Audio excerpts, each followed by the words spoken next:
Anda kembali di Buletin Sumut. Pemirsa, kapal pesiar membawa ratusan wisatawan asing bersandar di Pelabuhan Belawan, Medan. Kedatangan kapal pesiar merupakan bagian dari upaya meningkatkan sektor pariwisata di Sumatera Utara. Kapal pesiar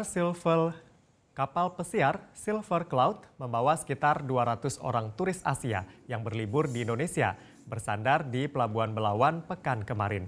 Berbagai persiapan kedatangan kapal pesiar ini dilakukan termasuk peningkatan fasilitas pelabuhan dan berkoordinasi dengan KSOP Belawan serta pihak terkait untuk memastikan kelancaran wisatawan.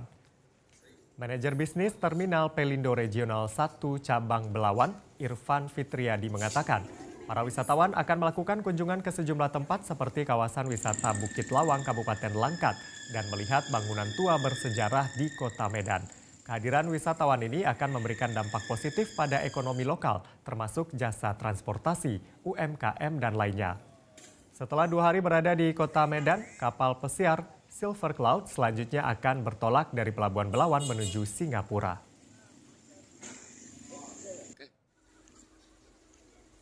Tujuannya itu ke Bukit Lawang untuk yang di luar Kota Medan, dan selebihnya itu ada juga sebagian keliling di kota-kota Medan seperti di Chong Afi, Istana Maimun, dan segala macamnya di daerah wisata di Kota Medan seperti itu.